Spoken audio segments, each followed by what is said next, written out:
Thank you, Caroline. Beautiful words, Scott and Pete. Thanks. It's a lot to have the great man's name, and you've done him very proud, mate. Just on the way up here, I had to stop the car at 120 k's, turn around and go and pick this up because it might come in handy one day.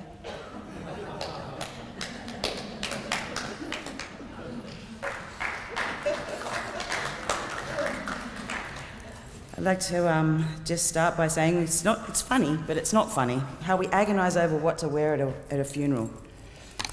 I'm supposed to dress nice, I'm supposed to be wearing this stuff, but I'd rather be wearing my dad's favourite flannel. And of course his knight's hat.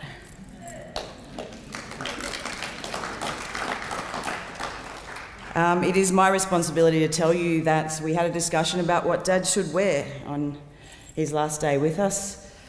Mum thought about the fancy clothes. Should we put him in a nice suit, nice pants, collared shirt, tie, socks and shoes? We said nope.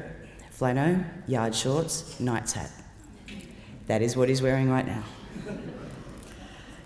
Got to be comfortable. So, my dad. I love to sit on his shoulders, knowing he'd never drop me, unless we're in the pool. I love to be pushed around in a wheelbarrow. I love working with him in the yard. I love going outside when it was pouring rain to unblock the gutters or dig a small trench to drain the water off the driveway. He was a teacher. Everything was a lesson. Learning shit I've never needed and passed on to others so they can never need it too. Like the real name of many plants, birds and all these other things. There's no bird of paradise in my vocabulary. It is Strelitzia's. I know how to cut the rust out of the wheel arch of a Ford Escort panel van, change the oil, change the wheels, and he taught me how to drive on a Massey Ferguson tractor. Mostly while he was shoveling foul manure off the back, with the tractor perfectly positioned so the wind would likely just dust me, the driver, with the foul manure as I drove. I learned how to breathe through my nose breathe through my mouth in chook sheds so that you couldn't smell it. I learned how to fall off a horse in spectacular fashion after he bought me Chelsea at the sales on Valentine's Day one year when Mum remarked she only got flowers. I too know how to shoot. We had a code for when he needed me to go and get the gun, load it and bring it to him for him to get rid of a pest of some kind on the Wombtown property. Get the gear, babe. He taught us trust. Laying on the front of the surf ski, he paddled out through the waves. I was laying on the front of the surf ski, each one smacking me in the face until we got to the island at Woolgoolga, where he trawled for tailor. Most times he caught a couple, and then he put them in the Hessian bag between my knees. This one day he said, babe, sit up. Drag your legs through the water and put them towards the front of the ski and just say sitting up. I went, righto, trusted him. Whatever, Dad. He pulled in a fish and then told me to have a look. It was a 3-foot shark, sitting right behind me. So we turned around and surfed a wave back into the beach, getting off and Dad proudly showing off the fish. Mum was horrified. I was shaking but thought it was awesome. He taught us right from wrong. Dad had a strong set of morals and he never held back if we went against those. He was tough on all of us, but it made us better people. But love lived in all of this. Every word, no matter how tough or harsh or gentle and kind, was from a place of love. He loved, he was loved. My parents have the most extraordinary love, and we've all been chasing what they have all our lives. It just doesn't exist. Dad pulled Mum over on the police bike after he'd driven past her and seen how beautiful she was. He said she was speeding. She said you didn't even put your lights on and it's a legal stop. But the light did go on for them, an incredible shining light of love. His morals, on and off the police job, stood, no matter when or where. I remember him throwing me a set of car keys when he picked me up from school one day at San Clemente, Mayfield. And I said, what are those for? He said, I just took them off a bloke at the servo in Mayfield. Allegedly, a guy had been swerving all over the road and he'd pulled up into the servo. Dad followed him, leant in the window, and smelling the alcohol on the guy, he leaned in further, turned the car off, took the keys, got back in his car and drove away and picked me up from school. Poor guy's probably still sitting there.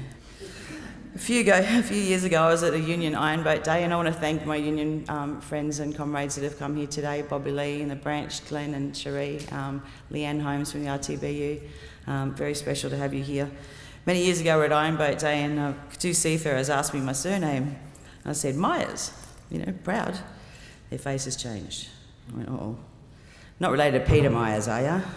After saying that he was my dad, they told me he was a bastard. I said, oh, righto. So I rang Dad. I said, do you know John and Frank, whatever their names were? Dad said, yeah, ask him, did I save their life? I said, okay. Did he save your life? Dad said they were coming down the hill to the beach with an overloaded surf ute with 3 blokes in the cabin and 3 in the ute tray and a bunch of surfboards, and they had a flat tyre on the left-hand side, back wheel. So he pulled them over before they hit the last sharp turn towards the beach. His memory was incredible. They just looked at me and went, how old's your father? How does he remember us? Remember that day? I said, well, was he right? They agreed that he probably did do them a favour after all. He taught us to set goals. We climbed the harbour bridge when I was 40 and he was 80.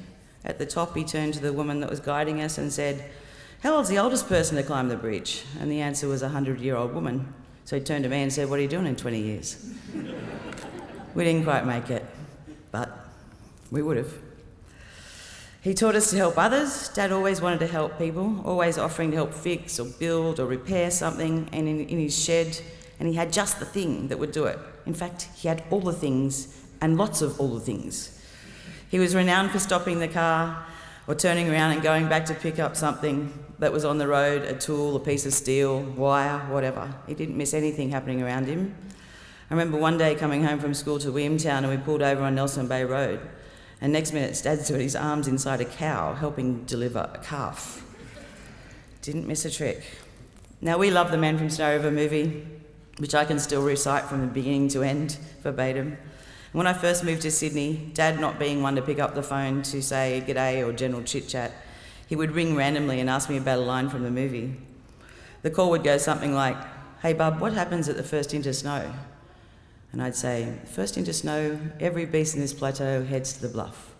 Warm pocket, good forage, gather him up with a butterfly net. He'd say, good job, and hang up. I'm so proud to be Peter Myers' daughter. I've lived my life in a way that I hope he would be proud. I would watch people interacting with him and you could see the love and the genuine care for him straight away. I mean, there are some nurses here from St Francis, Elubana, and thank you for coming. People instantly loved him. I remember people looking at him when he comes through the caravan park on the trike with his homemade trailer. They thought he was cool, and so did I. He built the trailer so he could take all the surf skis up to the beach at once in case the surf changed and he needed to change skis, but also in case anyone wanted to have a go or get a quick lesson from the master. There was no shortage of times that he would run into the surf and help struggling, almost drowning swimmers. Peter Alfred John Henry Francis Patrick Myers was my hero, my mentor, my teacher, my truth. He was my dad. See you, Dad, she'll be right.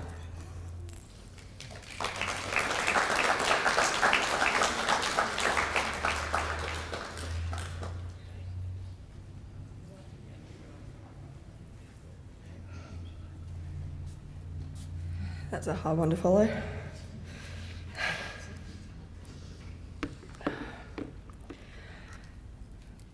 As a final speaker, I'm offering some of my Poppy's final words.